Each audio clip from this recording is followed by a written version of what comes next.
Did you have a question? Have a question? What can the Occupy movement do to help the Black Lowriders organization build communities together against the countermeasures? Okay.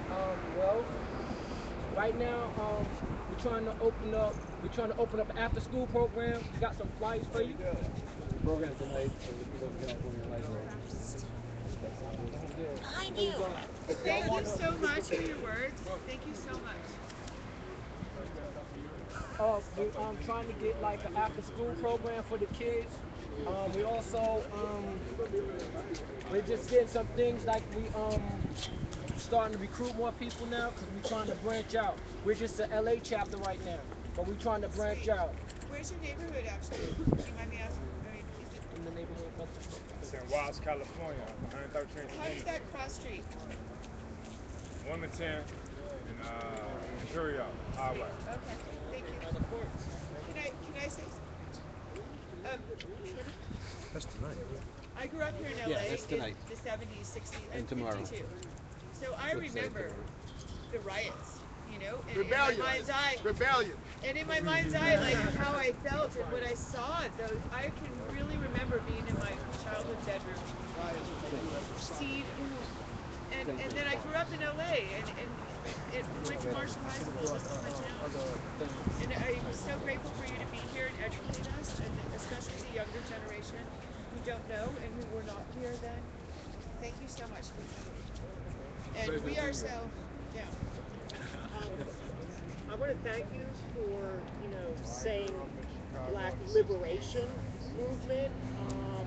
And I want to address, we have had some reforms in this country, but we have not had liberation in this country. Not yet. And I would like you to talk for a minute about how Occupy LA doesn't get trapped in the reform struggle where it's all about legislation Right. and we talk about You know. liberation and creating a different world. And and that's a really big and difficult struggle, but I'd like some perspective on that. Well, it's just my own individual perspective. What you're doing is part of the process that's most important because when people talk about democracy, it's participatory democracy in capital. The people that are out actively trying to change things and showing the contradiction between the people, the have-nots and the have-mores, and you just have to keep on organizing and keep on. And it's not just the Occupy LA movement, because the Occupy movement is all across the country. So it's thousands and millions of people out who are concerned about making those changes. And you just have to keep sharpening those contradictions. And this is one of the most important things that has happened, is people are actually now seeing the difference. Now, maybe some reforms have to come before massive changes come. You just have to go one step at a time. And I guess the most important thing is for people to try to figure out what is the next step that you need to take so that you can make faster progress in the future. And that's a very hard thing to do. I mean, if I knew the answer to that, I mean, we would all Be liberated. but that's the thing, that's the question that you have to ask yourself. What is the next step that we have to do that's going to take us to a higher level? Just to intervene for a second, we do have another presenter here who is Brother Dean Kamathi, has the show Freedom Now on KPFK, has been at the occupation many times, and he was going to speak also about the question of African liberation and the attempt by the U.S. to recolonize Africa today. So maybe we could shift gears for a minute and then, come back around. First of all, I'd like to thank Mike Novak for having a Black History Day part of the Occupy movement. I have a couple of notes I wrote. I'm 62, so. Would you like us to do the mic test? No, he can't spit. No. That's cool. But I'm 62. I've been in movement all my life. I started when I was in high school. And I got recruited to go to Delano and be in Monterey, Central California. And went to Delano working food distribution for. Mike, check. Yeah, you have to raise your voice. I was working. I kind of got involved as a high school kid living in Monterey, Central California. And I got recruited by some radical Catholics to go in Delano work with food distribution for Regala. Cesar Chavez and UFWA. I don't know if people know California also had a lot of black and Haitian workers, agricultural workers. That kind of shocked me when I saw Gallows bringing in mafia members from Chicago to beat down elderly women and men because they had formed a physical block to convict them, surrender, and take the great state of state blind. That kind of backlash. I've seen some stuff just to see this kind of mafia type of thing. And from there I got involved with the SDS and use SDS, Students for Democratic Society, to bring on African students at University of San Diego, which was an all-white school. I was the first black kid in my class. And we got the white radicals together, formed SDS chapter, to bring on more African students. And I joined the Black Student Union. And of course, with the Black Student Union, we took part in faculty administration, before Vietnam. In that process, I developed an anti-capitalist worldview. And from that, given the limitations of Black Student Union, I joined the Black Panther Party in San Diego, California. But because of internal ideological struggles, it was the demise of the Black Panther Party. And I got involved with the All African People's Revolutionary Party, Brother Kwame Ture, and then moved to Ethiopia to see what Africa was all about. People kind of mystify Africa. And we go through Africa school there.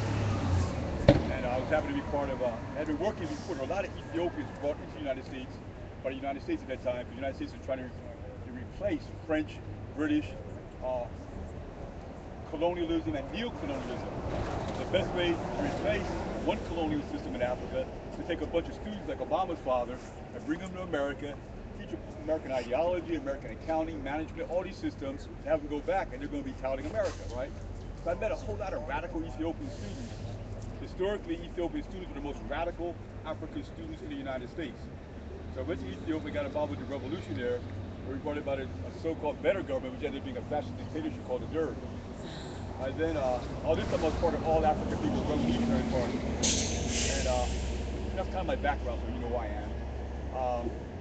I support Occupy financially, media-wise, training-wise, and even today the mayor said the deadline day where they're going to come and close down Occupy.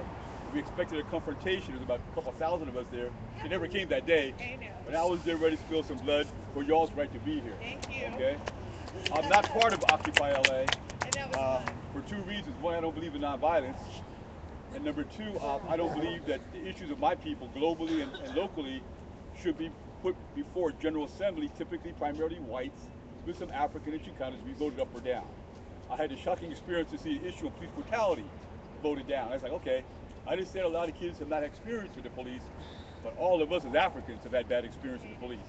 So that kind of shocked me as well.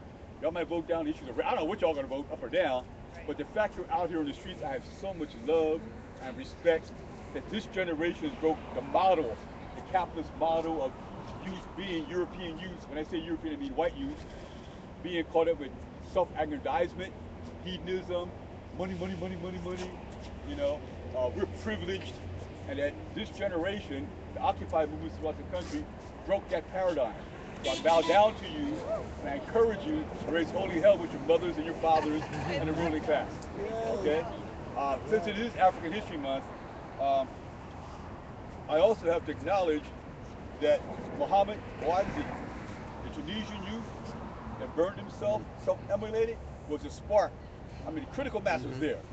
Like Rodney King, the critical mass was there. Never ever heard of Rodney King. He sparked national rebellion. Not local, but national rebellion. But this brother out of Tunisia, North Africa, immolated himself, burned himself, and sparked off not only Tunisia, but Egypt, and in my analysis, also the United States. I don't see a separation between what's happening in Tunisia, Egypt, and the Occupy movement here. It's the same fundamental contradiction in terms of imperialism, capitalism. We used to have a saying in the party that capitalism will eat its own youth, capitalism will sell its own mama to make a dollar. It has no morality, it has no values. So the fact that the devils have come home to roost, you know what I mean?